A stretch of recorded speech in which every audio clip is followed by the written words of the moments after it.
welcome everybody to episode 14 of Everyone Hates the Commissioner. This week we have Dan, as always, and Coty. Coty, how you doing?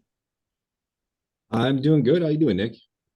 We're doing very well. I tell you what, after Santa came out and handed out those shots last weekend, I was hurting all day long on Sunday. It was a struggle. It was a struggle. Yeah, I can't believe I missed it. I just ran home really quick and Santa came. Unbelievable. Well, Dan, how you doing? Good. I know you're going to ask, but I want to show the viewers because I have not had a drink in a while because I was sick. But an employee bought me. It's called Soul Boxer. It's an old-fashioned bourbon, but it's from Milwaukee. So Yeah. I'm drinking that tonight, and it is actually legit. So I might have to pick you up a bottle, Nick. It's if you're an old-fashioned fan with some bourbon, it is nice. I would definitely like that. And actually, we're gonna be going to Costco, I think, this weekend. So that's gonna be when I repay my debts and my loss there. But yeah, we had a little get together with Cody's sister and Stu at their house. We had a little ugly Christmas sweater party on Saturday night, and it was a late one, I will say. I know why that I don't go out to the bars until the wee hours of the morning anymore. So I'll let you there. I was there till 1, and then I got a ride home. So, but yeah, At least you have time to recover now while you have the month of Nick. that's right. I know, and it's been wonderful already. But well, anyways, what do you guys have going on this coming weekend? Anything exciting at all? Yeah, Friday. I'm off every other Friday, so I'm gonna go after some deer. I didn't get a deer during gun hunting. I got one during bow, but I had 10 consecutive sits in a row without seeing a single deer, which is unheard of for me. Normally, it's opening morning. It's an hour after it opens, and I have one already. So 10 in a row is crazy. So Friday night I'll go out bow hunt, and I still have my buck tag for bow, so I could still get that big. There you go. I we lost my dad and I lost our spot a few years ago, so I haven't had the opportunity to go hunting in a while, which is unfortunate because I really do like a good venison tenderloin late at night at about 3 or 4 in the morning while I'm playing a game of Monopoly, right, Dan? Was it Christmas, the day after Christmas? Yeah. But well, Coty, so where are you from? And just kind of give us a brief um background on where you're from and kind of what you do for work. Sure. Yeah, I'm from Fond du Lac. I haven't really ventured too far in life. I wish I wasn't in Fond du Lac, but just the kind of the path that my life took is, I'm still here. We got a kid in hockey. So if you guys know anything about hockey, you're there almost 24/7. Yep. So, we're always running back and forth from blue line. For work, I wrote this down. My job's kind of hard to explain. There's a Okay. lot of like acronyms and whatnot when you start talking about the different facilities. But let's see, where is it? I work with the vulnerable adult population, so the physically disabled, the intellectually disabled, the frail, elderly. Essentially, my job is to go into their homes, and I make sure that all their care needs are met. Anytime there's like an instance of neglect or abuse, I go in there and investigate that. I work with all the different parties that are like involved to kind of resolve that issue. My background's in criminal justice. That's what I went to school for. I always wanted to be a detective. So in essence, I'm still kind of doing that, just in a different capacity. So there's more to it than that. It's a really kind of complicated job to go through and explain. Yeah. Well, cool. I didn't know that about you. So that's exciting. That's got to be very an interesting field. And that's got to be really challenging, but at the same time, very rewarding to do that like really directly hands-on help better people's lives. So that's very rewarding, even though I'm sure it's very stressful and challenging. Yeah, I just know that, from what I've seen of nursing homes from, different facilities, with the way staffing is right now, it's not really any place that you want to live. So, we do it what we can to, make it so that, that they're good places and so that the people have all their different needs met. Well, cool. Very interesting. So, well, Dan had brought it up about what he was having to drink, but Coty, are you having any beverage tonight during the podcast? Yeah, I got a Bush Light over here. I got the new Fondy Bears can koozie. That's their new logo that they have. Okay, nice. You guys go to Bears games at all?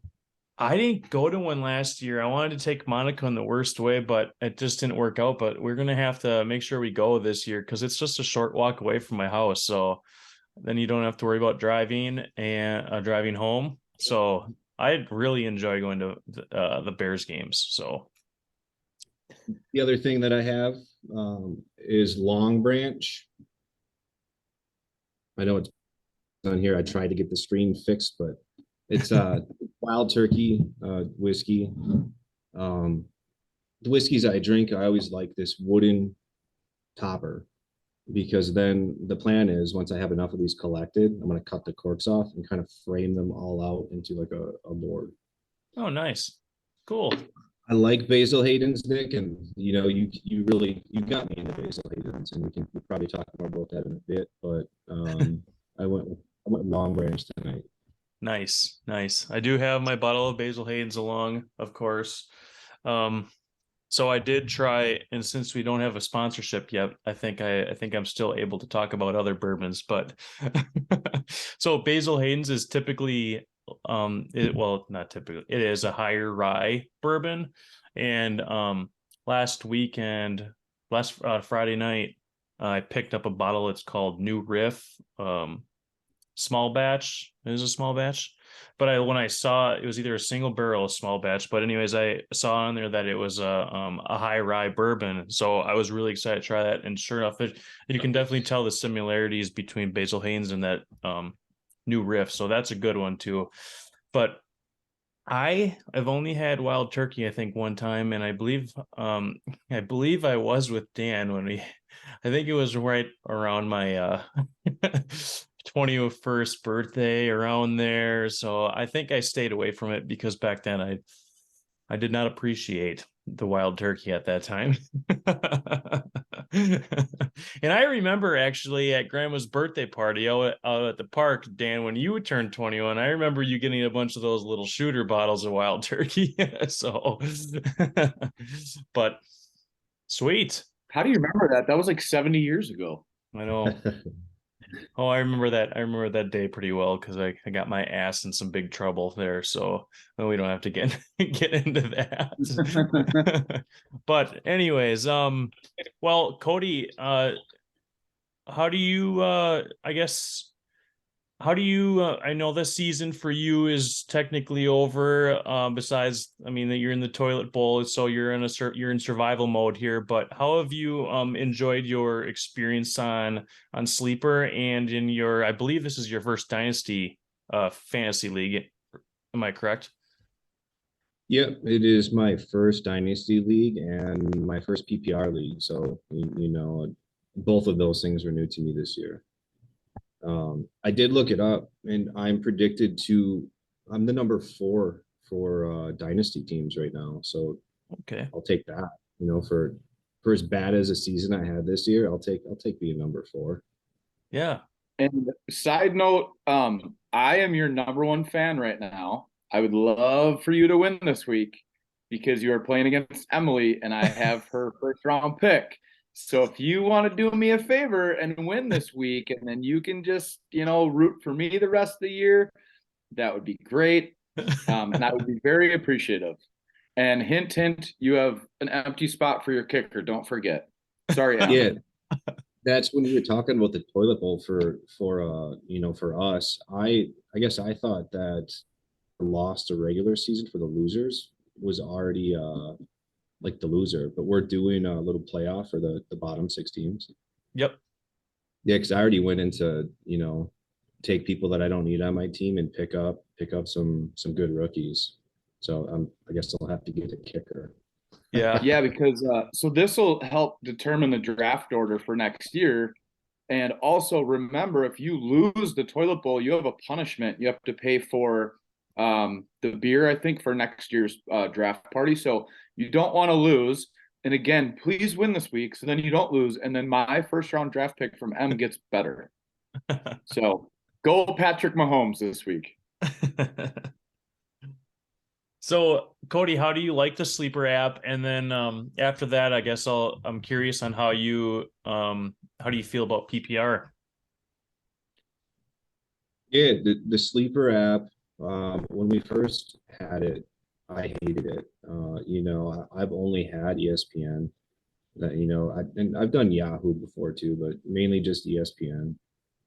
So that's what I was comfortable with. I like that you could do ESPN on the computer. So I would always separate it by like target, who was getting targets, and I would always try to take the people with the highest targets. But you can do that all with sleeper. You could sort it by their height if you wanted to, their weight. There's so much more that you can do with it. And now I don't use ESPN at all. I'll go on there. I'll pick up my person, but all my research is done on sleeper. So I love it. Yeah, and going back to your roster, you talked about your ranking being fourth for the future. You have a lot of really good young studs. So, this year might not have worked out really well, but Nick and I talk about it a lot. Like we're always trying to think down the road. Obviously, you got a quarterback who you can set and forget for the next 7-8 years. You've got two young stud running backs. You've got Devonta Smith. So you've got some really good pieces going in the next season where your team can be really dangerous for the next couple of years. So Yeah, and that was my draft strategy was go youth. And that's what I did. I hate my draft. I hated it. I'm a running back person, and I didn't do what I always do, and I suffered this year because of it. I should have my first 6 picks should have been anything other than a running back. Yeah, you guys are very similar in that regard, where you love your running backs, which is not a bad strategy, because that's been a position, because I feel like I've been in PPR leagues a lot over the last 5-6 years, so I've kind of neglected the running back position more than I should have, because I know that catches are worth a point or half a point. But yeah, obviously if you get the right running backs and you can kind of stash them 4 or 5 of them, well, as you see Dan's record, it worked out. So, and you already have a couple good ones, so if you can land another one in the draft, man, you could be well on your way there. Yeah, that PPR thing really worried me too. Not ever playing in a PPR league was another reason. I didn't take like all running backs. I also would have never drafted Najee Harris over Derrick Henry ever. I love the Titans. I love Derrick Henry. But I was just worried about PPR, and that was a huge mess up doing Harris over Henry. But he's youthful. He's got a lot of years left. Yeah, and the mileage, like as good as Derrick Henry still is, and I'm sure he's going to play for a couple more years, the backs like that, like you don't know when they're going to break down, especially a big guy like that. I mean, he could play and be elite for the next 4 or 5 years, or he could be out in a year because of injury. So Najee, I think we've had a lot of discussions about Najee on the podcast, and I think we've been pretty split on him, but looks like Pittsburgh's going to stick with him, and he is starting to show some signs of life with the offense opening up a little bit. So I think you'll be happy having him and ETN moving forward. I think that's going to be more beneficial for you the next 3 years, Yeah, I really like Herbert on my team. I like Madison. I would venture to say next year they're going to be starters somewhere else. Yeah, that could be. Yeah, and I've noticed that Najee, now that he's kind of taken a step back a little bit and he's not getting every single touch and every single carry, it's actually kind of benefited him a little bit. Kind of have a little bit of a change of pace, and it kind of keeps him fresh too. So, and I think from what I was reading about that, he struggled with that at first, and he was kind of fighting it. He wanted every single carry, which you can't really blame the guy, but at the same time, it has helped him, and since he kind of accepted that, he's still the main guy, but he's just getting a little bit more help than he did the last year. So, and at the beginning of the season. And those running backs could use a good change of pace. There's a lot of really good 1-2 guys, and even if there's a primary back, if you still have a like a legit number 2, man, that can be huge for the team and for each running back. So Yeah, I think the 2 running backs is definitely the way that most teams are going. And I agree with that, except for the New York Giants, the San Francisco 49ers, the Seattle Seahawks, and the Cleveland Browns. I think they should just stick with one and just feed the guy, Yep. I love the bell cow running back. When they started doing the 2 running backs, it was kind of a gradual thing, and I hated it. And now there's only a few of the elite that you take all those carries. Yeah. But I still think that it's still completely absurd that Nick Chubb is still doing what he's doing, and he's only touched the ball a little over 50% of the snaps yet this year. So yeah. Imagine if he got 70% of the snaps. That'd be bonkers for sure. Or if they just threw him the ball every now and then, just 3-4 catches a game, just peppering a couple extra points. That's why I love watching Josh Jacobs on the Raiders. The Raiders are frustrating to watch, but it feels like every single pass play, he kind of cuts through the middle of that line and he sits up 4 or 5 yards, just turns around and waits for it. And then he'll turn around and get even if it's not a first down, he's getting 7-8 yards. And I'm thinking, well, that's 1.7 points every time. So, but yeah. So kind of going back, I know that you said that you kind of went away from what you like to would have done with taking a lot of running backs, but were you at that point, were you just kind of going with the flow of the draft then? Or did you kind of go in there with an idea of what you, after Najee with the second overall pick? Yeah, I just kind of went with the flow. I took the quarterback. I took Mahomes right away, and that wasn't planned. Like I didn't really have a strategy in who I was taking. It was just youth and kind of the best available person. And I got burned by a lot of my picks. Chris retired. That was unexpected.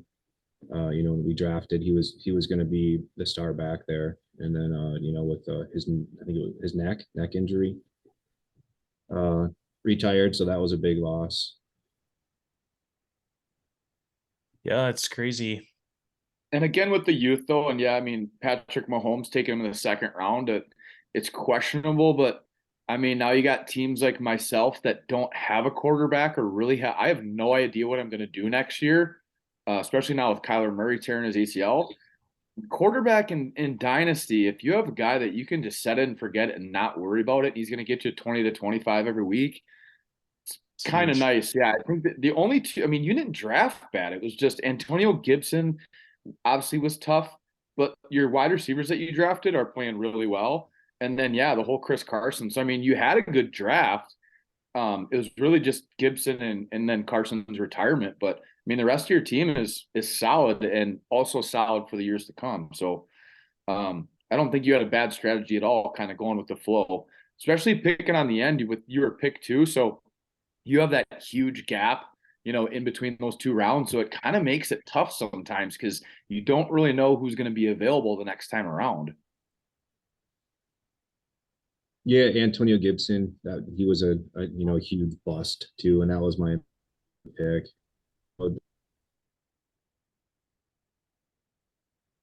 again, I went youth and backs that can catch, and Gibson, was supposed to catch more balls than he did. Yeah. And it doesn't help that Brian Robinson kind of came on the scene. So, but they tried to keep him out of it, but he's a survivor. Yeah, he is. So, look, Obi brought me a cocktail in a Packers glass. Obi. What a good boy. The best boy. So, I was going to ask, so what pick of yours did you think that you got the most value of, for the position that you drafted him? That would be, that'd sorry. be ETN by far. He was what, a 6th round, 1, 2, Yep. 6, and he's in top 15 backs, I think, right now. Yeah. So definitely, my value worth out of him. So you win some, you lose some. Yep. Yeah, it's nice seeing him kind of burst on the scene this year after getting hurt and having to set out all last year. But I know there's a lot of people pretty high on him, but I was very surprised once I did get to see him play in the NFL. I knew he was going to be a shifty guy that could catch out of the backfield like he was at Clemson, but I didn't realize the guy was like 5'11", 220. Like he's got some power on him too. And I didn't realize that after when he was drafted out of Clemson. So yeah, I think he has a very, very bright future down in Jacksonville playing with his buddy Trevor. So I was very surprised once we did get to see him play how explosive he was. So yeah, that was a good pick.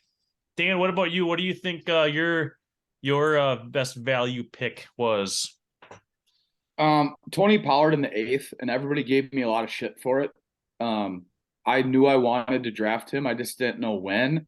And I think in the 8th round, I kind of just told myself, if you want a guy, make sure you go get him, because you don't want to end up on draft day and be like, oh, I tried waiting one more round and I didn't get the guy. So I would say Tony Pollard in the 8th round for sure. Even though I haven't even started him every week, I just think he's added so much value, especially as my running back's been dinged up. But really, the draft day trade that I made with Stu, where I traded Russell Wilson and Deontay Johnson for Saquon, just completely changed my team.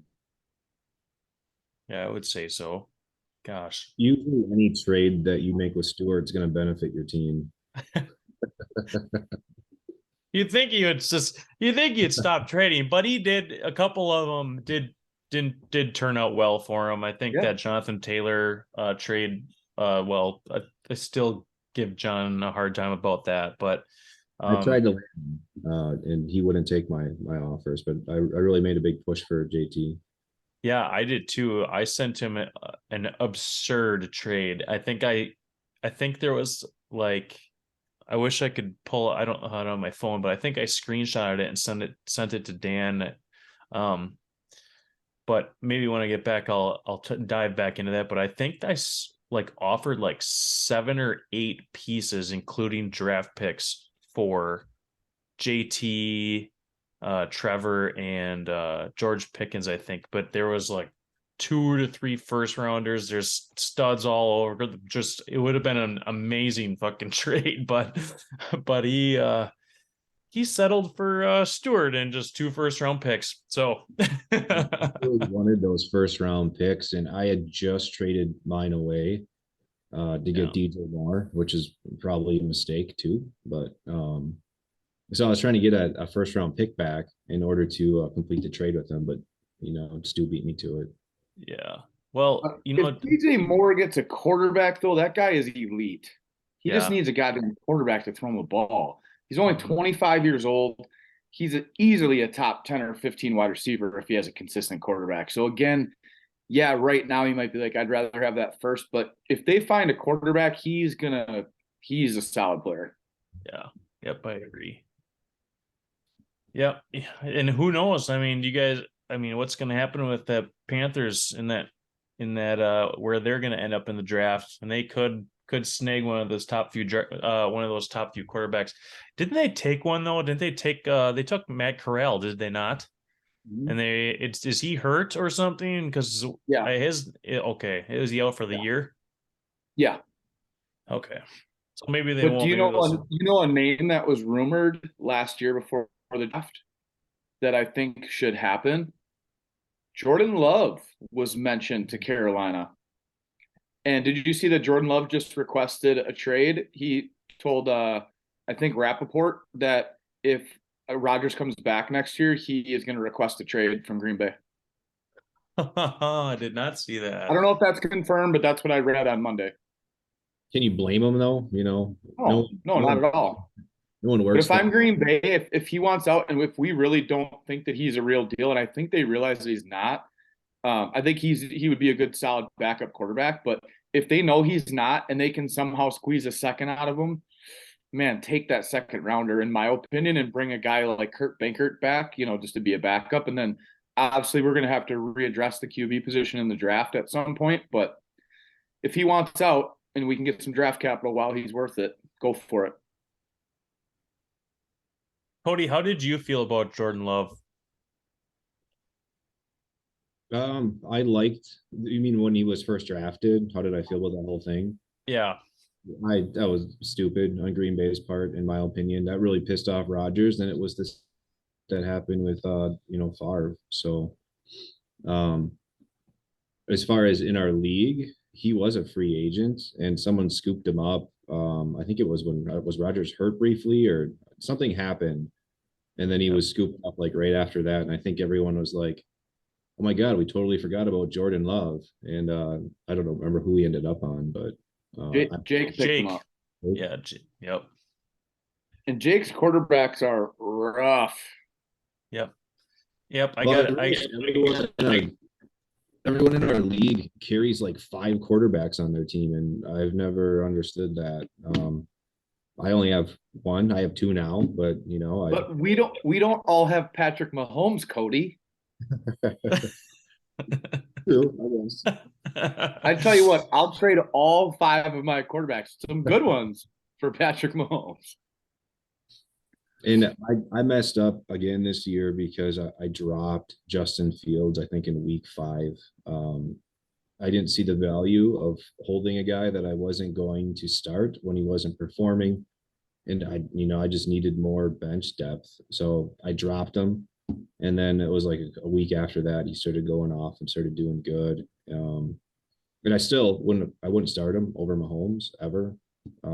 But I could have used him for, trade. Yeah. Yeah. Because I actually got really lucky and picked him up before he blew up. But then that's really the only trade I regret. And Nick asked me all the time. I picked up Fields and then traded him and a first rounder for Kyler Murray and a second rounder. And again, it was before Fields started blowing up because I didn't have a quarterback with all my guys getting hurt and Rodgers just not playing well. If I had Justin Fields on my lineup right now, I'd be feeling really good about not only the rest of this year but the future. Man, that guy is just a fantasy monster with the rushing yards. Yeah. But I mean, like you said, why hold a roster spot when you got Mahomes and you're never going to play him? It's tough. It's one of those things. Like I've had to make waiver drops because I love handcuffs. I know you love your running backs. I have guys on my bench that I'll never play. Even if the starter gets hurt, I probably won't even play him. But I just love having handcuffs. So I've dropped guys like Kadarius Toney and things like that where they've got a lot of potential. But somebody else is like, well, shit. If they're a free agent, I'll pick them up, and drop some scrubs. So it's tough. You gamble, you win, you lose sometimes, but it is what it is. Yeah, when it comes to having a backup quarterback on the roster, I have 3, don't have 4 or 5. I would draw the line at 3 personally. But if I had, I understand what you were saying, Cody. I think I would have maybe gave Justin Fields another year or 2 to see what would happen. But it is a good thing to have a solid quarterback on your bench instead of just playing like a streamer whenever your starter's on a bye, because you never know, somebody could get hurt. I feel, I mean, I don't know, you must have just had to pick somebody up just for to fill in a bye, I'm assuming, Cody, but I feel like if Joe Burrow got hurt, I had to throw Jared Goff in there. I'd be more than happy throwing Jared Goff in right now. He's going to get you almost 20 points with that high flying offense. So I know there's 12 teams in our league and there's 32 starting NFL quarterbacks. Not saying that all of them are valid starting fantasy quarterbacks, valuable, but I think having a backup quarterback, a solid one on your bench is important. I personally so. No, As I agree with you. You should yeah, have a backup not only for if your starter goes down, or during the bye week, but at the time I dropped Fields, he wasn't performing, and yeah. I just felt I don't even know who I'd picked up. That'd be fun to look back and see was it a good pickup? Yeah. I will, as you guys are talking, I will look back.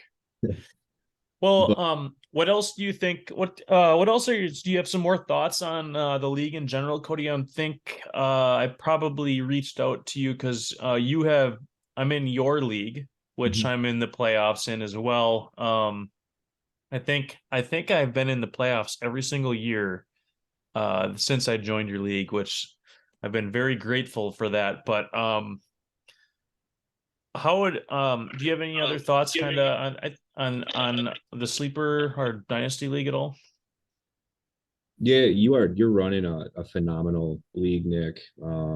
It's just how you're handling everything. This podcast, like this is what I always like dreamed of having. Not that I would ever do podcasts because I'm kind of a private person, but this engagement that you get with this podcast or with everyone, we might have had that when we first started, but as my friends, I'm probably the oldest person in your league. Yep. And as you get older, I don't know, you run out of time. Time is so precious, and it's just no one in my league right now is that active. We kind of just do it because it's our one time each other, and no one really talks to anybody. And so I really enjoyed this league. Yeah. Nick, without giving our ages away, is Cody older than I am? I don't know. I'm not sure how old Cody is. Okay, I we don't bet have you to guys are discuss it pretty, on I air, but guess, we can yeah. figure it out after. I'd say it's probably pretty close if I had to guess. But yeah, I agree 100%. And I think it's really fun that we can, since it's a dynasty league, it's year round instead of just for the 3 to 4 months of football, and then you just kind of drop it, forget about it until the start of next season. And so I'm hoping that, I think especially when trades open back up, everybody's gonna be back involved again and talking shit. But I think there was some nervous people here the last few weeks trying to sneak into the playoffs and stuff. So, but we did have last Saturday night, I did hear some trade rumblings. Believe it or not, Stu was trying to set some trades up, and he was going to write them on his notes in his phone to explore again when we open up the trades again. But yeah, no, it's been fun. I feel like within like 5 minutes of seeing, because there was probably how many people do you think were there in the league, Cody? Probably like six or seven of us that were in the league there Yeah. on Saturday. So yeah, it was funny. It was less than 5 minutes of me showing up, and we're already talking fantasy football. So yep, it's been a lot of fun. I agree 100%. So Dan, what do you think? Got any thoughts on what's happening so far, or what's going on Yeah, now that the playoffs are established? yeah, you know I love the league, and also John and David's Pick'em League is really fun because when you watch games, you got guys on your fantasy team and you're doing Pick'em, and you're more interested in games that you normally wouldn't care about.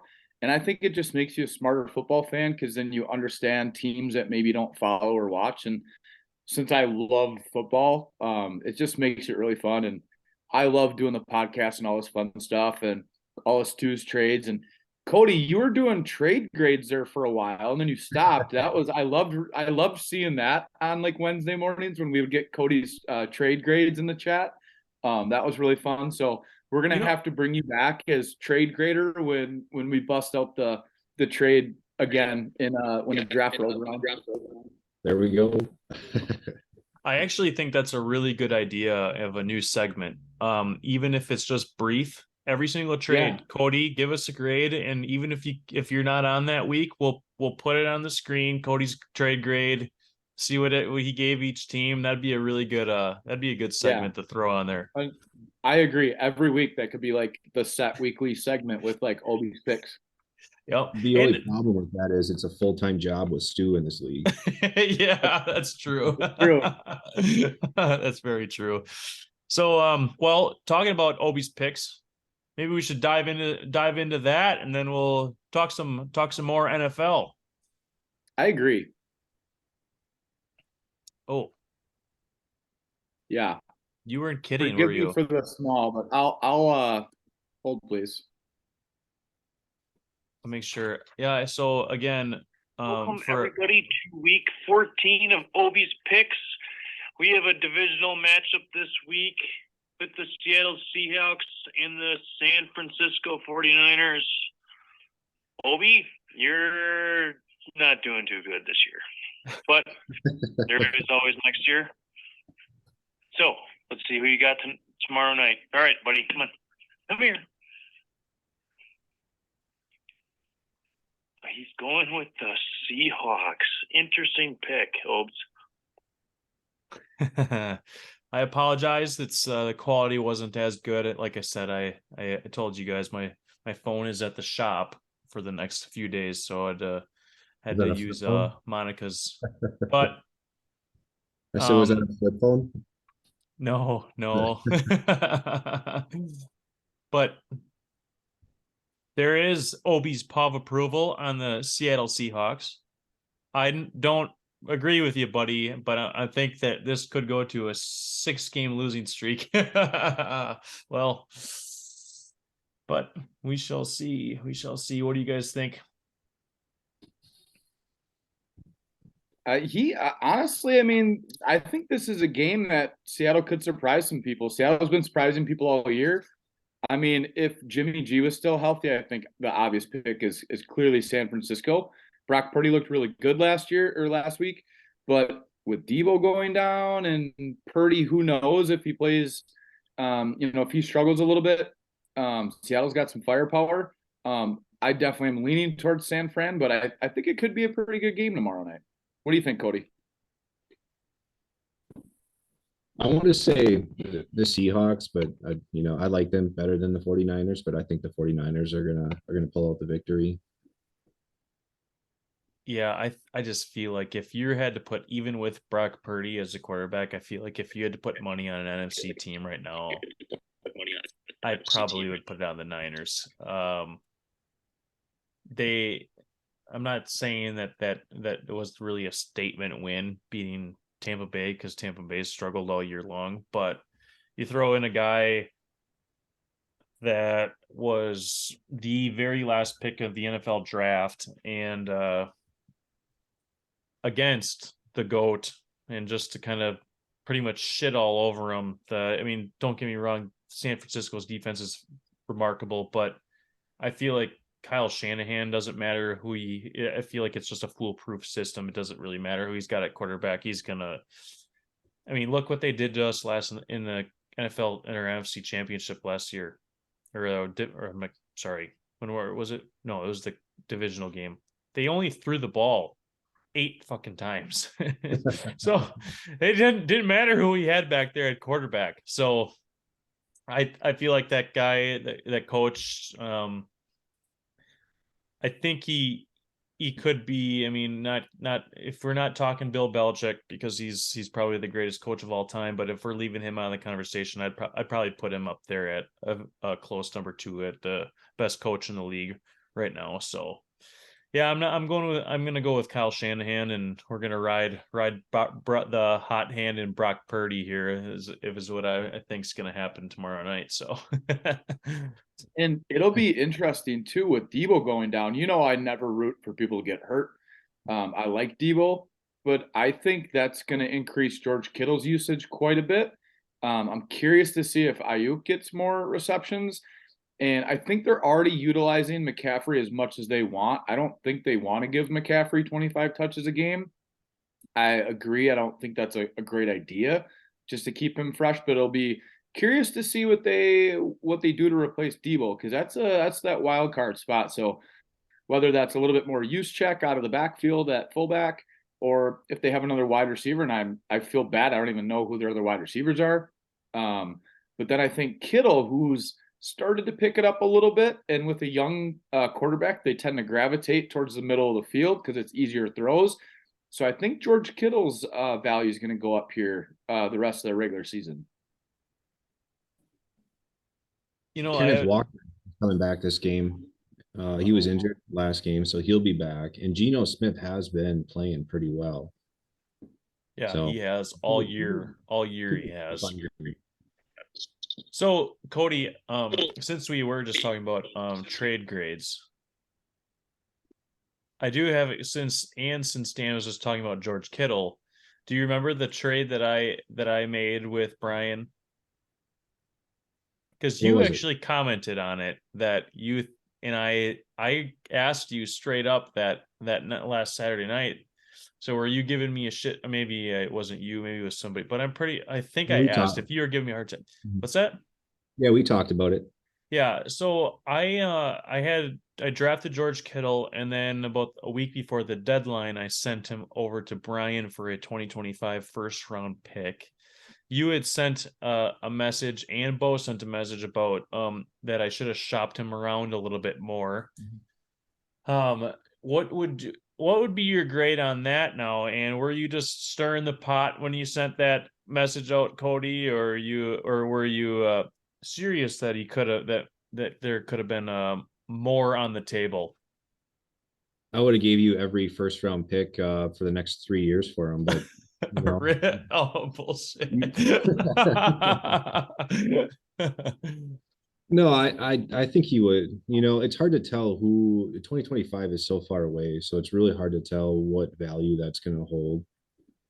So if we just take out the year 2025 and we make it a 2023 first round pick, it probably sounds better than a 2025 first round pick. And honestly, the further you go out, even though it's still a first round pick, it just seems like it's not as good as next year's pick. So I think getting a first round for George Kittle was a good trade for both parties. I think you guys both would have got high grades there if I graded that one. And it's funny, so nobody knows this, but I had another deal in the works that same night, which is why I pushed it a little bit to get it done. But my other trade partner for a different player whom I was going to use that first round pick for backed out last second. So I was just going to spin that first rounder into something else immediately, but it didn't work out as I had hoped. So is George Kittle a set him and forget him tight end still? If he is, he's definitely worth that first round pick. He wasn't the first 6-7 weeks of the season. It was rough. He kind of came on a little bit later. I don't know if he's still just kind of getting over some of those injuries from last year or what, but it was a rough start, which is I didn't think he was a bad player by any means, but I kind of was thinking, well, maybe this is the beginning of the end. So I was a little bit more open to trading him because George Kittle is a freak athlete, but he's not I'm not saying he's little and a pipsqueak by any means, but he's not like Travis doesn't, and maybe this is just what I see on TV, but he's not like Travis Kelce big or Rob Gronkowski big, where he can just kind of take some more shots. Seems like he's more athletic and kind of just lean. But I don't know if those injuries, I just feel like they're just going to kind of pile on him in the near future. So, yeah, he has finished with less than 7 fantasy points in 7 out of the 11 games that he's played. Yeah. But if you remember Kittle the last couple of years, he's got that potential for that 30-point game. Like Yeah. he's got that game where he's got 8 for $160 and 3 touchdowns. Yeah. So I don't know if he's a set it and forget it because you still want to look at matchups, but you got to feel pretty confident when you've got George Kittle. Like you're not going to be like, man, I should go look at the waiver wire this week. Right. Well, any last thoughts on tomorrow night's game? I know we've kind of touched on some 49ers and Seahawks, but any last thoughts before we maybe dive into some more NFL football? Yeah. Are you guys rooting against Seattle tomorrow for the Packers or where are you at? Cody, are you rooting against like Giants and Commanders and those teams to give Green Bay a better chance to sneak in, or do you not really care at this point? I would like to see Green Bay sneak in. I think it's going to be really hard for them to do, but I guess I didn't really think of the ramifications of who wins, who loses this game, but we want the 49ers to win for Green Bay to have a better chance. Yeah, Forty-niners. if there's any chance at all, we really need Seattle, and then obviously Washington plays New York again. We need probably the Giants to lose, I think. But we need one of those two teams to pretty much lose 3 out of their last 4 games. But obviously Green Bay has to win out to even sniff a chance. And I just don't know if that's gonna happen, but Yeah, I agree with that. So, talking Packers, I hear Romeo Dobbs is coming back this week, which is going to be Monday night against the Rams in Lambeau. John had reached out to me. I talked to him yesterday. Actually, he said I could get in the same section. He's got season tickets, and he said I could get in this, not buy him, but in the same section as him for $60 for a Monday night game. So told him no, but the more I think about it, $60, that's not too bad. I know I have a place to stay. So might change my mind on that one. Cody, do you go to a lot of Packer games at all? We used to go once a year. My wife would get tickets through work, and they're always really nice tickets where we sat, and then they all included all you can eat, all you can drink. Nice. At some of the big vendors that would be out there. So it was always fun. I've been to 4 Packer games, and all 4 of them were against the Bears, and they were Really? all December games, and they were all very cold. Yeah. That's interesting. I've been to quite a few myself, but I have not been against the Bears. Been against the Vikings, and I believe the Lions, Eagles, Rams, way back when they had Mark Balger, and but I'm not against the Bears. I bet you. How was that atmosphere? Was it pretty fun?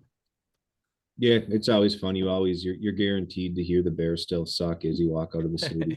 Yeah, Rodgers owns the Bears, so yeah.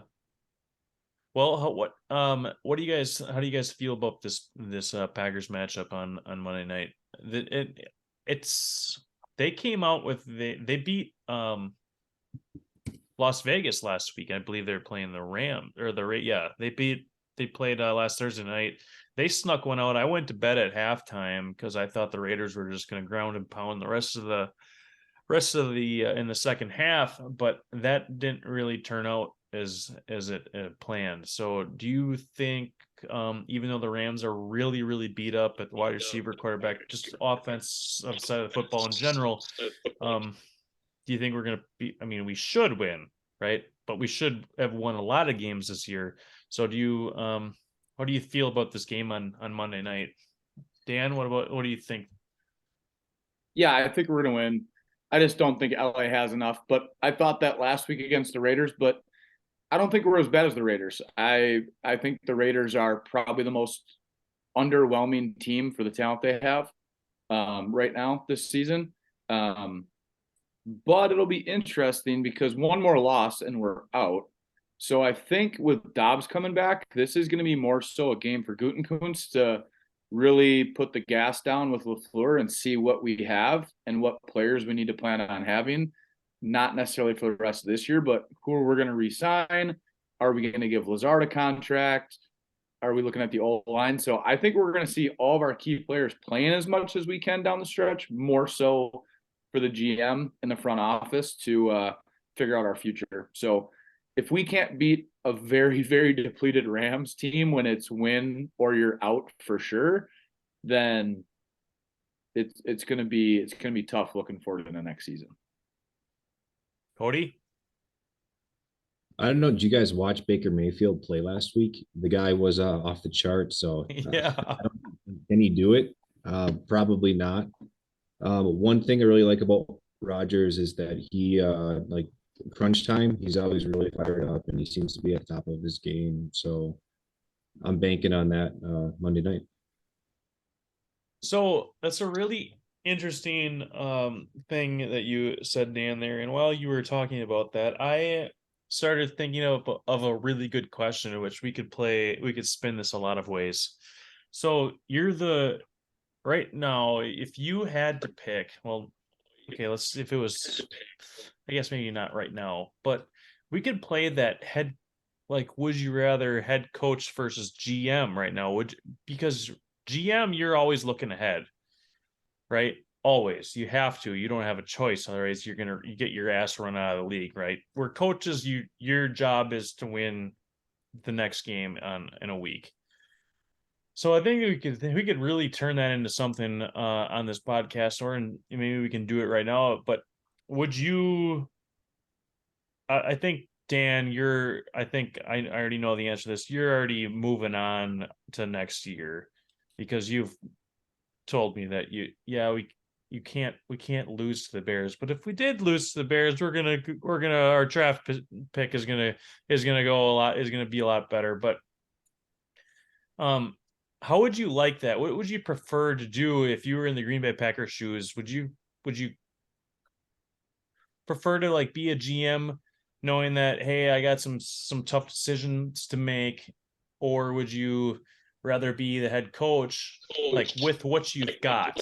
Okay, so this could change and vary from team to team, but would you rather GM the Packers right now or head coach the Packers right now? GM. Yeah, I knew that one. They have more of an impact on the future of the team. And the coach, I mean, I'm sure that they work very much hand in hand. Every coach and GM are different. Obviously, there's a lot of different relationships, whereas Bill Belichick is telling who he wants to draft. I'm sure coaches help with that, but I'm GM and I'm making a lot of changes. I'm not like reinventing the wheel, but I'm cutting cap space. I'm looking at free agents, not necessarily to make a splash, but we're still in win now mode with Rodgers, and we're talented enough on paper to win. So I'm looking to make the right moves for not just next year, but the next 3 to 5 years. So GM hands down.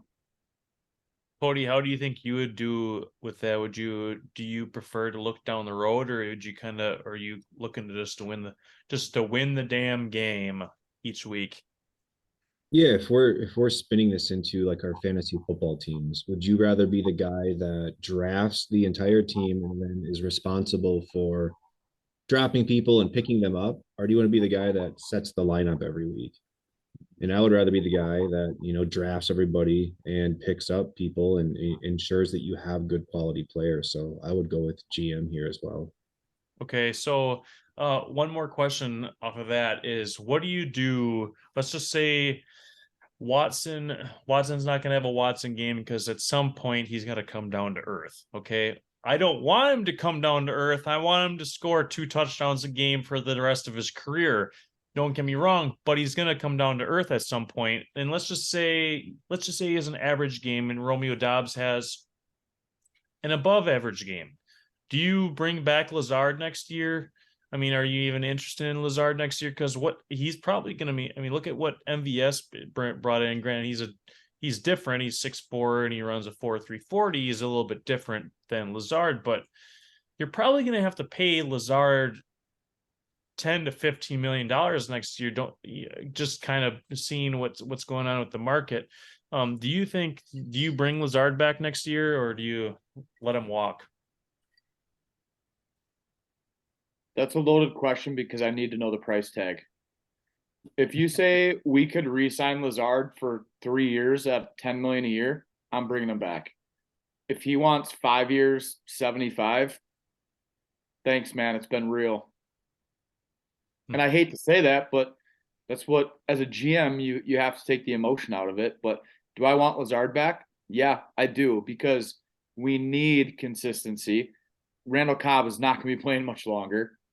Who knows where Tunyon is at? Our wide receiver core is so young, and even though they're looking good, you got to have more of that consistent presence. And he adds a different dynamic, which we've talked about. He's a big body, short-handed. He loves the block, which we like to balance. When we play better, it's because we have a balanced run game.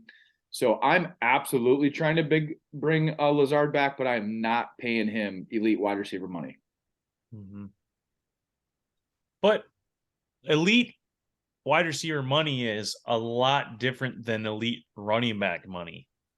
We've gone over that in the last couple of weeks. Like, how many wide receivers are making that $10 to $15 million a year? A lot. There's a fucking lot of them. Where running backs doesn't mean you got to pay that. Yeah, I agree. I understand. Cody, what do you think? You like Lazard? Would you bring him back? Hell no, I'd cut him. Too late to bring Jordy Nelson back. I say we pursue that over keep Lazard another year. That would be interesting, wouldn't it? Do you think White Lightning would still have it? I'm not going to argue that. I love me some Jordy. I would love to see some back shoulder action. Yeah. What do you think? Dan, you probably have a better understanding of this, but you take a couple years off. Did you ever play with somebody and then have like a couple year break in between? Do you ever have that? And if you did, how was the chemistry? Yeah, actually, I had a tight end that I played with, and he was already long in the tooth when I started. And then he came back and played with us, and he was never like top tier, but he was a solid guy. He was one of those guys I always knew where he was going to be. He was always in the right spot. At least in my eyes, he was always in the right spot. But he couldn't make the plays you needed him to make. So you could throw him in there, in a pinch. Somebody goes down, 2-minute offense, needs blocking. He's always going to get open. He's going to catch the ball, but you're not going to get 8 yards out of him. You're not going to get a double move. You're not going to get a 5-step drop with him running a route. So youth is going to always win that battle. So that sounds like that would be a really good guy to have on the coaching staff, because he's got it up here, but he just doesn't have it physically anymore. Yeah. Interesting. Well, what about the rest of our NFC North friends we have around Green Bay? Minnesota, I believe. Minnesota and Detroit played this last week, and Detroit kind of beat the shit out of them, which was really fun to see. Really fun to see. That Detroit offense is clicking.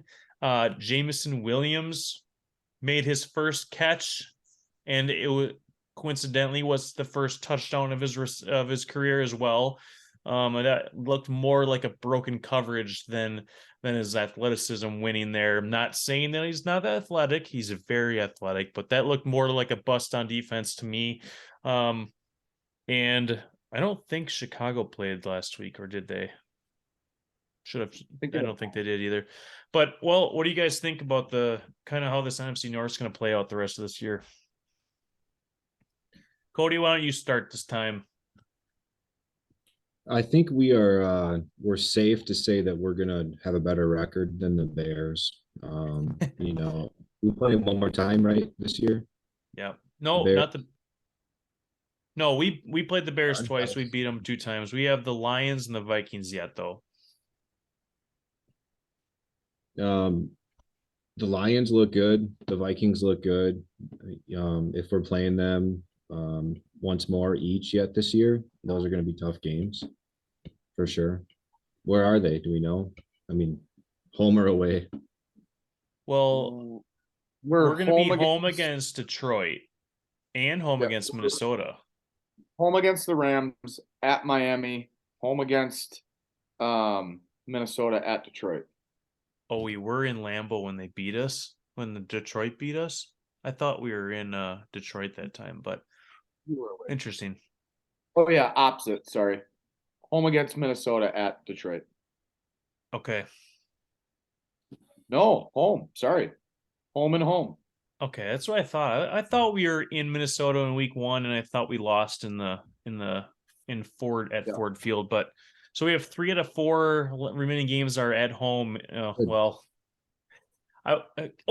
this is another good question, because we do have 3 out of 4 home games at the close of season out in December and early January. What do you think about this? The so-called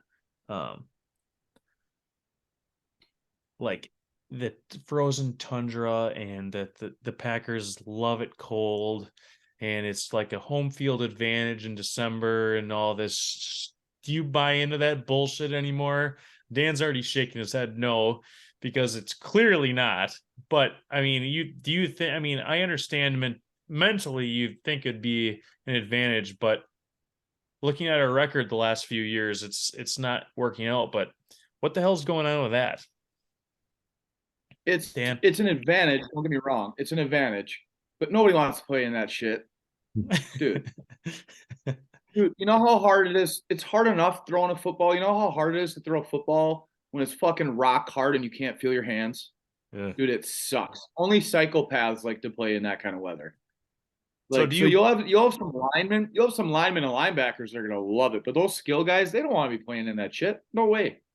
So do you think that Aaron Rodgers is blowing smoke up everybody's ass that he likes playing in the cold, or do you think he just thinks that he likes playing in the cold because he thinks the other team's going to struggle? Probably that. I mean, it is an advantage. You get teams like Miami that would come up. Now, obviously, we're in Miami next week, but yeah, you get a team that plays in Florida or Texas or something coming up, and they're like, shit, I'm not used to this. It's definitely a little bit of advantage, but as far as individually, no.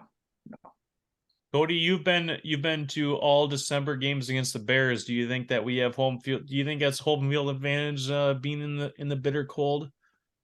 You know, as a kid growing up and watching the Packers play those cold games, you truly did believe that they had that advantage, that they were tougher than other teams, that all these southern state teams came here and, just couldn't handle the cold. But in reality, the modern football player they're not as tough as they were back in the day. You look on the sidelines and they have industrial heaters and tents and electronic, probably freaking Under Armour shirts that are battery powered. And, it's not the same anymore. I think, football teams and just people in general are a lot weaker in regards to the cold than we were back, 30 years ago.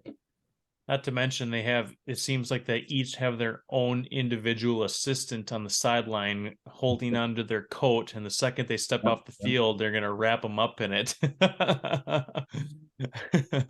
Just crazy. Yeah, that's a good point.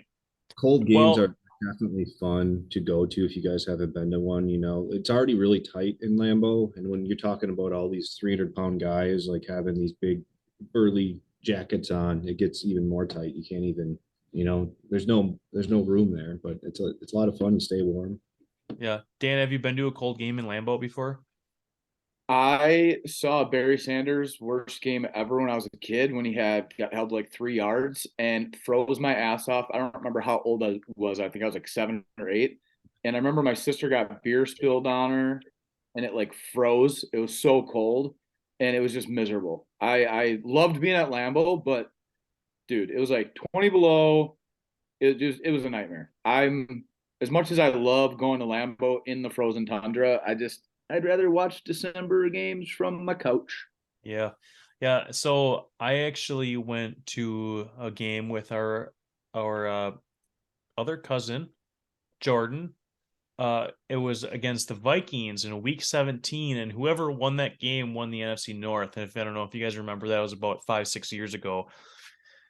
That was the season that Adrian Peterson ran up for about 450 yards in the 2 games against us that year.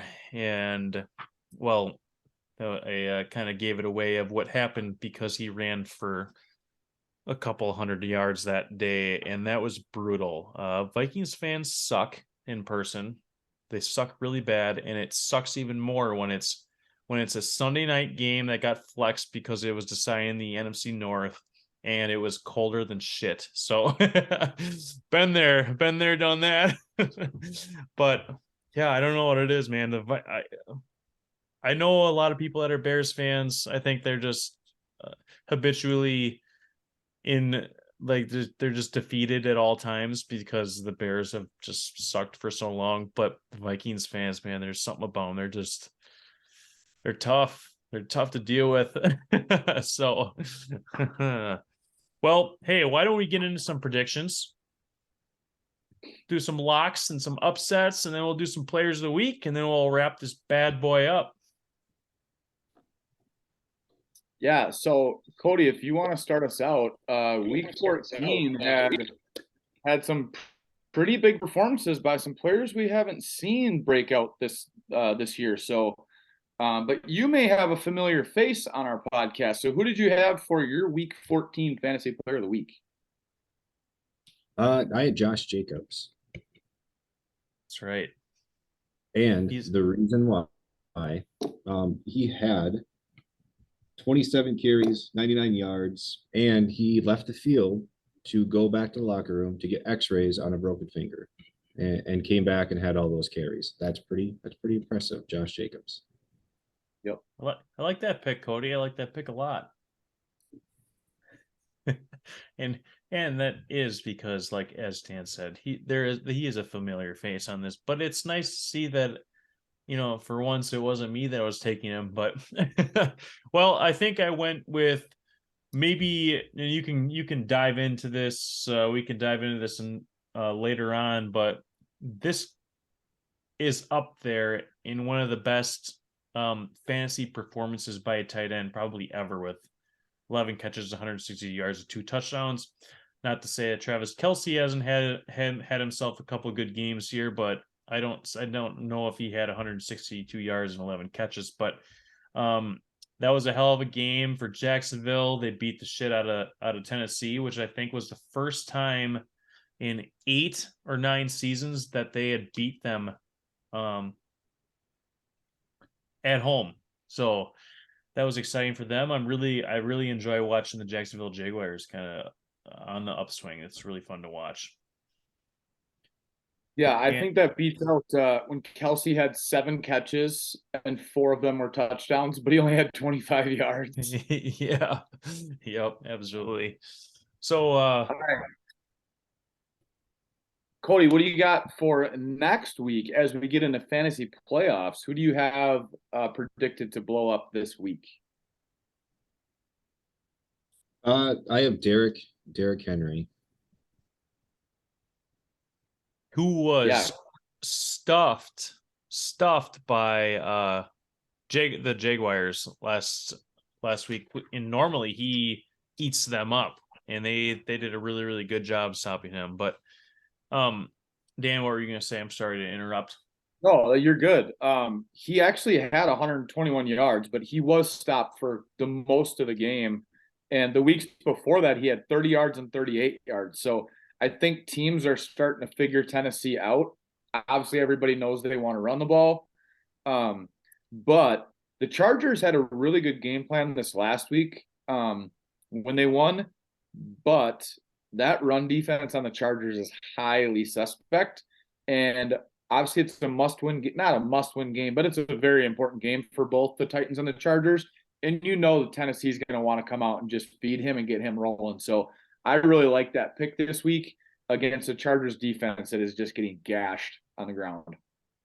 Yep, I really like that too. And I think the Chargers tried to address that, and they took a defensive tackle with their first-round pick this last year. But I think they're going to need to take another one because it didn't seem to improve too much. They have really good edge rushers in Bosa and Mack, but they've been beat up this year. I think Mack is a very, very good run-stopping defensive end or edge rusher. But again, they got to stay on the field. They need some help on that interior defensive line for sure. But well, I went with my guy again. Usually I take him after the fact, but I think this might be the first time that I've taken him before the fact. I just watched a Mr. Irrelevant eat up the Tampa Bay Buccaneers defense for 35 points. I think Joe Burrow could do better than that because Joe Burrow is better, and Joe Burrow has arguably better weapons than Brock Purdy has. So I think there could be a big day, and Joe Burrow he doesn't have any quit in him, and I think this could be the last, if it might be the only time that he's ever seen Tom Brady, and it very could well be the last time. So I think he's gonna want to come out on top. Not that he needs any more extra motivation, but I think this is going to be an easy Bengals win and a big day for Joe Burrow, and I'm going to need it. I'm going to need it real bad. Yeah. So we're gonna do one more graphic while we're doing some stuff up on the screen here. Cody, you said you listened, so I don't know if you've seen us do this, but we're gonna do a little "Who Am I" segment this week, and we're talking fantasy quarterbacks. So let's take a look at what we've got here. These are 4 quarterbacks here on the screen with their stats up until this week. So I want to know, we don't know who these guys are. Who are you going into battle with for week 15, 16, and 17? Which quarterback do you want on your team? You got player 1, 3,500 yards, 17 tutties, only 5 picks, not running the ball, but completing 66%. Player 2, 3,400 yards, 25 tutties, couple more interceptions, running the ball a little bit, completing over 70%. Player 3, 3,200 yards, 20 and 6, again rushing the ball, getting in the end zone 4 times, also 66%. And our other quarterback, 2,500 yards, 12 tutties, 4 picks, but running more, 500 yards, 5 touchdowns, and also 66%. So I think this might be tough to try to decipher who is who, but let's start with you, Cody. Not knowing who is who are you trying to go into battle with in fantasy for these next 3 weeks? Yeah, I would take player number 2. You know, his passing yards are pretty, right there with all the other ones. 25 touchdowns, that's a lot. So this guy likes to pass the ball, and he's on a team that definitely likes to win. And then rushing yards, respectable too. It's not 548, but 263 for a season up to this point is not too bad for a quarterback. So I would pick player 2. Okay. And Nick, what are you feeling here? I'm right there with you, Cody. I like that. He's got a lot of passing yards, and this is over the course of the season, correct, Dan? Yes. Yep. So what stands out to me though is the 71% completion percentage. That's big. I like that. And interceptions. Oh, if you have 8 interceptions over the course of the season, I think it's a lot of number 2. Oh, really? Well, I thought he had more touchdown passes. Anyways, I still I'm gonna ask. Go ahead, and then I'll ask who you guys feel like these guys might be. Yep. I like that. I like the completion percentage. But like in terms of interceptions, especially when they're like there's only a few of them, you could say that 1 or 2 of those interceptions for any one of these players weren't entirely their fault, that it could have been a tip, could have been whatever, and they all seem fairly responsible with football. So I think these are all solid options. Obviously number 1 is a pocket passer. But I think I'd go with number 2 as well with you, Cody. Okay. And that's why I tried picking different players that maybe have a little bit different. Player 1, they throw the ball a lot. Yeah. Like you said, moving a lot. Player 2, he's kind of more of that high end on everything, but player 3, getting in the rushing touchdowns, and then player 4, obviously a lot of rushing, where it can really be a wild card as you get in the fantasy playoffs. But sounds like you guys are both unanimous with player 2. I think I might be with you guys on player 2 if I didn't know who these guys were. But any ideas on who any of these 4 guys are? And then Nick, I know you've been pretty good at this season. So Cody, do you have any ideas first before Nick nails all these guys? I would say player 2 is Mahomes. And then player 3 and 4, they have to be rushing quarterbacks. So I bet you number 4 would be Lamar Jackson, because he doesn't throw the ball worth a shit. I have him on my league fantasy team. So okay, those are the only 2 that I would pinpoint. Any idea who might have 3,500 passing with 17 tutties but no rushing? I don't know. Is Burrow a pocket passer? He runs a little bit, right? No, he has more. He has like 2 or 3 quarterback sneaks, so it's not number one. Because so that's not number one. I know I that. hate when quarterbacks steal goal line. Oh damn. Nick knows. Jacoby Brissett. Oh my God. I'm gonna rant. Here's my rant. Deshaun Watson is killing Nick Chubb's value, by the way. Just killing Nick Chubb in fantasy football. But Jacoby Brissett drove me nuts. As he's a great quarterback sneaking guy, but he stole and vultured so many goal line touchdowns away from Nick Chubb. But that's my rant for the day. Nick, any idea who any of these guys might be? So I think I have 2 and 4 figured out as well. And Cody had a really good guess at 4 being Lamar Jackson, especially with him kind of being banged up.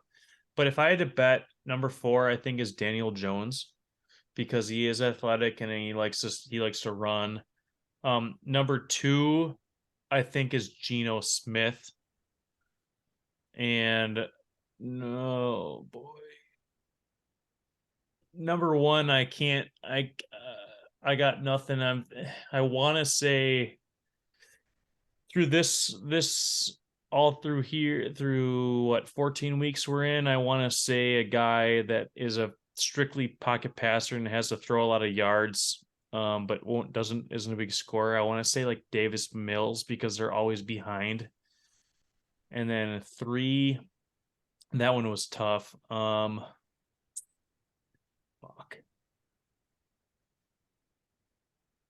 Maybe Justin Herbert. Yeah. That's a good guess. Justin Fields, you mean? Nope, Herbert. Justin Fields is way more than 218. He has more rushing yards than all of these. I'd be willing to bet. All right. So before I do the reveal, and Nick, you do have 2 correct, and you probably know which 2. But before I reveal, would it change your mind moving forward if I told you how old each player was? Player 1 is 183 years old. Tom Brady. I know that's Tom Brady. It is Tom. Player 2 is 32 years old. That's Geno Smith. Player 3 is 23 years old. And player 4 is 25. So I think I for sure got 2 and 4 right, but I think I'm not sure about number 3. Yep. Oh, how fun is this? This is like one of my favorite things to do. Yeah, you've been hitting it, Nick. Yeah. So I mean, now that you know the names, are you guys still sticking with Geno for your fantasy quarterback for the playoffs? Are you putting your money on Geno Smith out of these 4? Oh, That's a really tough question. He was doing that well this year. He was kind of written off, so I wouldn't stick my money on him. I probably wouldn't either. I'd rather go with Tom Brady or Trevor Lawrence. Isn't that crazy? And right now, Trevor Lawrence looks like he. I mean, I've always been a big Trevor believer, but that guy looks like he knows that he belongs now, which is going to be big for his confidence. So I just thought this would be really fun, because I know Nick loves this segment and it gets you to think, but isn't that crazy how perspective really changes your outlook? Because you're like, oh, player number 2, clearly, and then you're like, shit, is Geno really the guy that I want to start? The story, the numbers that tell the story, like clearly he's the guy, but now you're looking, you're like, man, maybe Brady, Trevor down the stretch, but I don't know. I thought this would be fun, and 4 guys that we don't talk about all that much on the podcast. So, hell yeah, thank you. That was awesome. Well, let's do our locks and our upsets. Yes. Let's see what we got here. This will be an interesting. Hey, and Dan, I'm not sure if you noticed in our Pick'em League, but there is 3 half-point spreads in our Pick'em League, which means pick the winner essentially. So that's the most I don't remember seeing a half-point spread until earlier this season in the last I don't remember seeing one at all last year, and we have 3 this week. So that's Yeah, that's but interesting. I don't want to talk pick'em. I'm just gonna let you guys do the talking because I won our pick'em league last week and I didn't get to really celebrate it. And this last week, I got 3 right. That's it. So I got only 3 games right. So Oh, I dude. was just glad to, yeah. So I'm just gonna listen to you guys this week. All right. Well, let's do some locks and upsets. So Cody, we'll have you start. We'll do your lock and upset. And looks like Nick had a bad week last week. Cody, Nick, go ahead. you went 0-2, and our guest went 2-0. So you are back to tied. That's bullshit. All right, go ahead, Cody.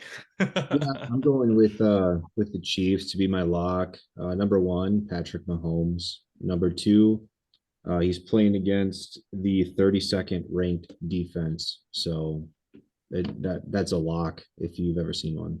Yep, Yeah. that's fair. And I apologize, I forgot to change the spread because our guest picked Kansas City last week when they were -8.5. But yeah, okay. I don't see how Houston's gonna win that game outright. But we said the same thing with Dallas. Nick, who do you got for a lock this week?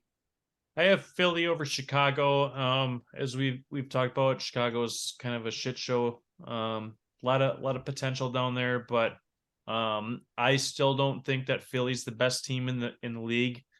I have yet to be proven otherwise, but I think this is as good of a lock this week. They got too much firepower. Offensively, Chicago can't keep up. And they actually went and got a former Bear and Robert Quinn to chase after the quarterback, which is I don't think he could keep up with Fields, but I think this is going to be an easy win for Philadelphia. So, Cody, who do you have for your upset this week? Yeah, I took the Cardinals, and I like this upset more if Russell Wilson actually plays. But if he doesn't play, I'm still going with the Brett Favre prodigy and Colt McCoy. Hell yeah! I was gonna say it. It's funny you said that because I was gonna ask if is it official that Kyler Murray tore his ACL? Yeah. Okay. All right. I'm kind of out of the loop on things. I don't get my notifications every 5 minutes on ESPN anymore the last few days, but yeah, that'll be a really interesting matchup with a couple backup quarterbacks. But well, again, especially if Russ sits out, and he probably should, because I really love this whole Russell Wilson bathrooms in his house and the Russell Wilson touchdown passes thing.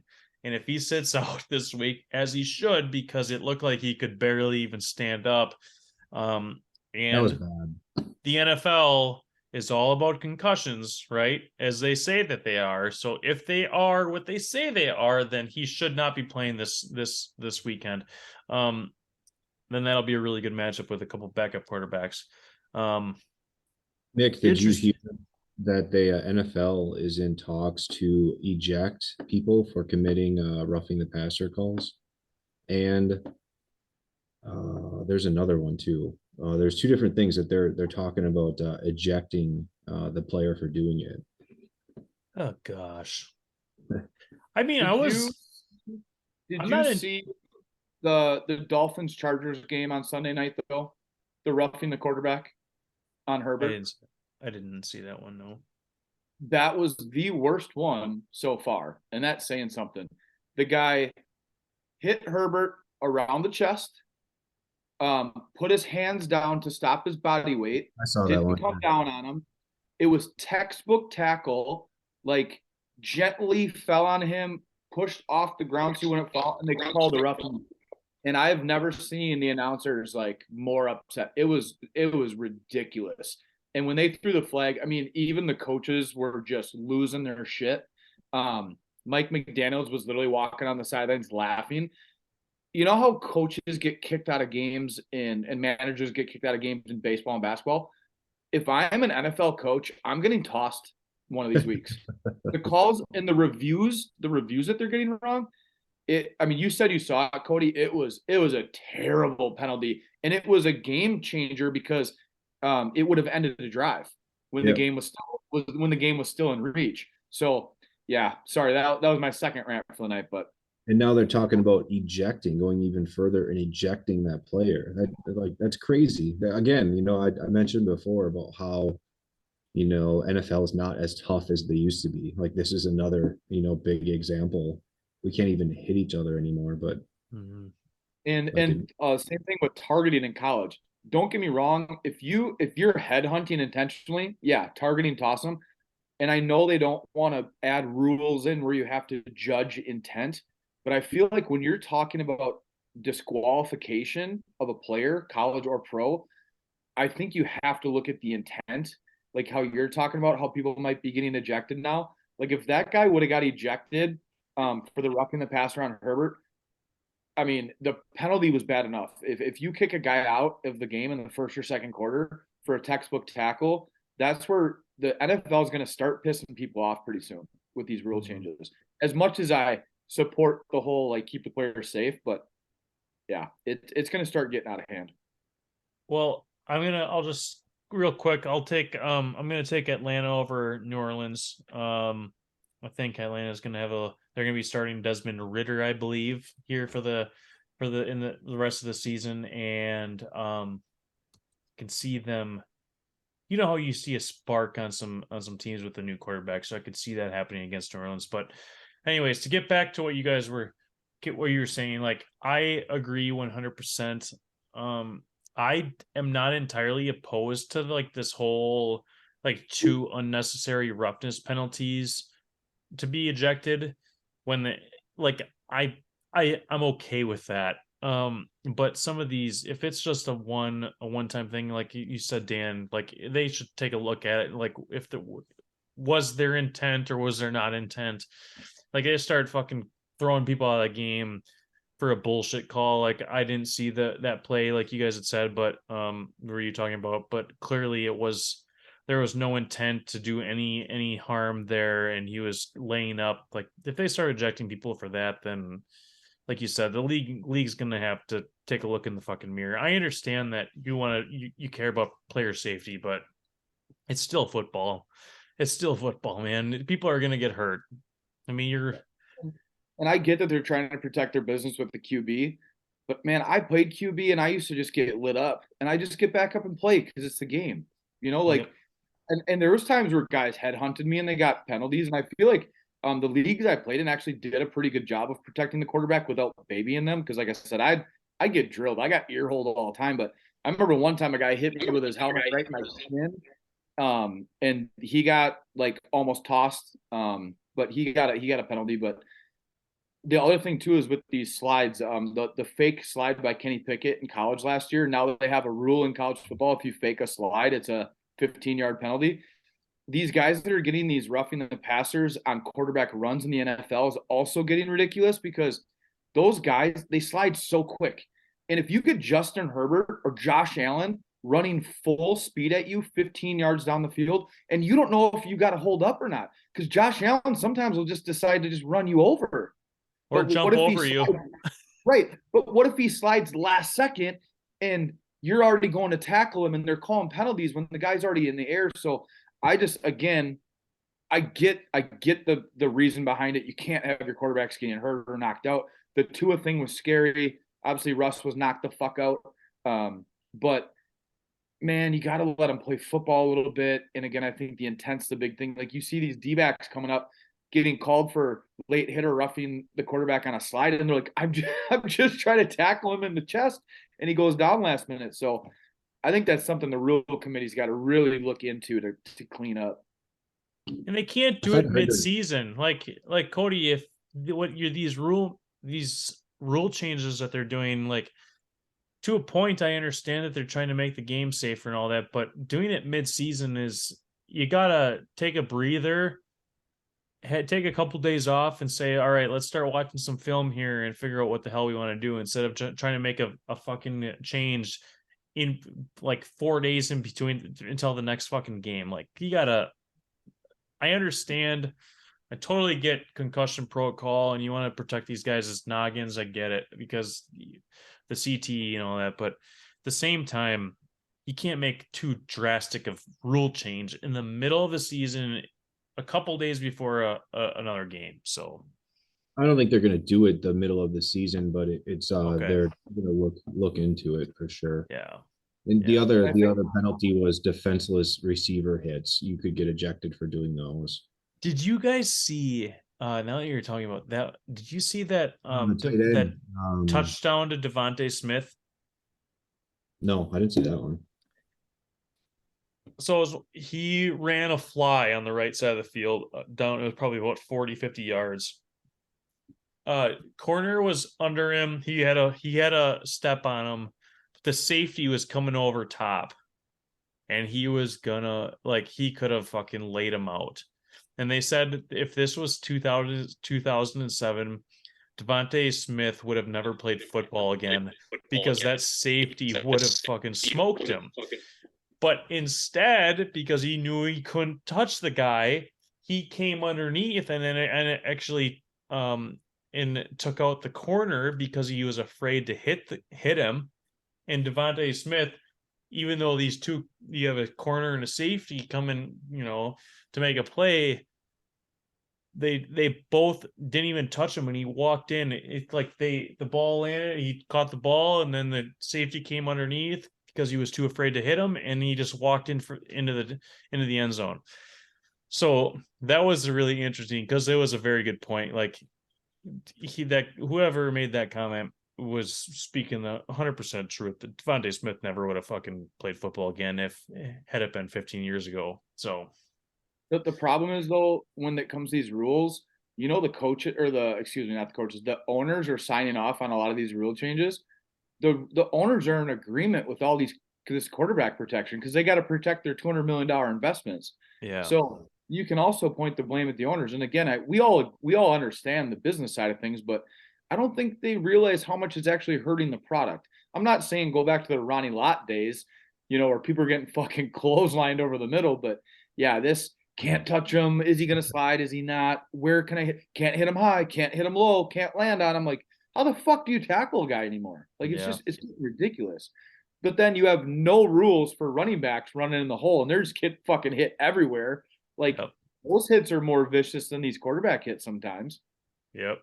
Well, Absolutely. back in the day, and I can say back in the day, being the oldest person in this league, they just made Dan's day.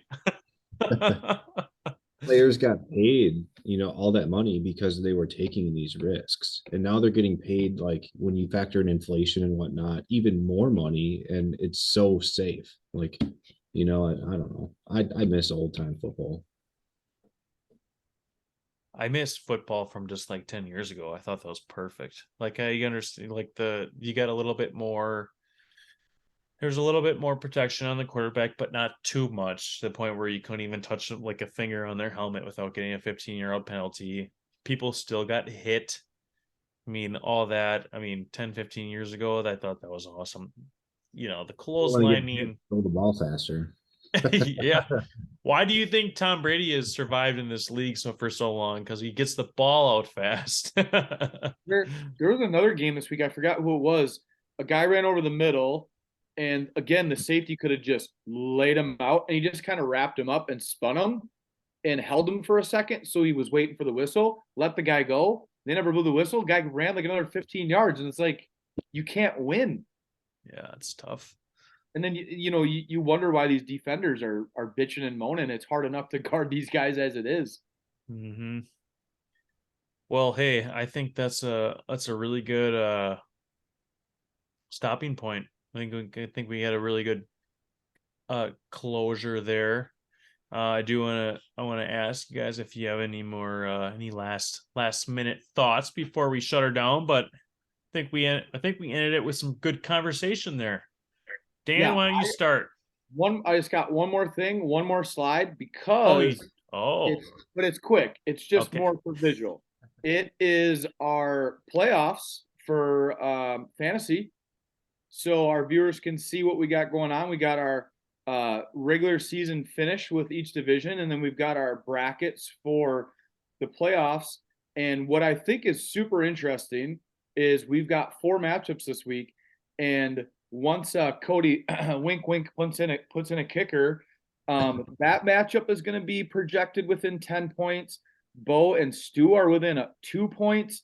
You and Jake are within 4 points, and Brian and Isaac are within 5 points. So we're going to have 4 very interesting matchups for fantasy this week. Very, very fair and evenly matched matchups. So I'm excited to see how it turns out. Yeah, I hope you enjoy your week off, Dan. And we're gonna have some stress between Dan, Aaron, Kai, and John. Enjoy your week off. Hey, Kai and John worked hard for that bye. Yeah, they sure did. They sure did. But that's funny you say that. What you said, when you and I were texting, that you were worried that your team was kind of falling apart, and my team has just been doing the opposite. It's kind of taken off. It has, and I'm really hoping that this continues in the next couple of weeks, because I've always felt like my team has had home run potential every single week. So hopefully we can have a good run here. So I'm excited. I'm nervous, but at least I know I'm not in the toilet bowl, so I don't have a chance to have to pay for the keg next year. So Coty, good luck to you this week. If you can sneak out a win. Coty, let's go. Get that dub. Get that dub, Coty. Let's go. So Dan's gonna be keeping a close eye on your matchup this week, and good luck to you. And although it will affect, if you win, it will affect your draft positioning. Just keep that in mind. So if you want to tank for one more week, it doesn't do inverse standings like in my league, where like if you win the toilet bowl, do you get the number 1 pick, Nick? yes. Oh, it technically it would be losing the toilet bowl, but yes. So if you lose out in the toilet bowl, you end up with the first overall pick, but you also have the punishment. Okay. So, but I don't see you losing 3 games in a row, and especially with Kai and John out there. So plus he's gonna win this week, and then he's not gonna have to worry about it. That's right. There you go. But any last thoughts before be with the 2 of you guys before we shut her down? I just want to say for having me on here. Thank you guys for doing this podcast every week. It's always fun to listen to, and you guys do an awesome job. So thank you. Well, thank you very much. I think we do an all right job. We're still new at this. Next week we're going to be at 15 already, which is really exciting. But I think we do okay. It's going to be a holiday special for our viewers. It's going to be our first holiday special episode. That's right. Dan, any last thoughts? No, Coty, it's awesome. I didn't get to really talk to you a lot, obviously, during the draft, and we've never met in person, so it's cool to get to talk to you on here. Again, if you could do the trade grades next year, I think that would be so fun. I love seeing them every morning, waking up to that. Whether, Stu agrees with your trade grades or not, it just adds to the entertainment, and I love it. So if you want to do that next year, just text me your trade grades and we can put it in. But again, I cannot stress enough the best of luck to you this week, sir. Nick, I'm not rooting for you, Nick, over Jake, but obviously your family. So I won't be mad if you win, even though that means that you and I would have to play next week. So best of luck to everybody, but most best of luck to Mr. Coty. You're just scared because if you have to play me that you might lose. Yeah, you are. All right. Well, thank you both for coming on. Coty, thanks for coming on. It's been a really great time. You did a great job, and we shall see everybody next week. All right. Thank you.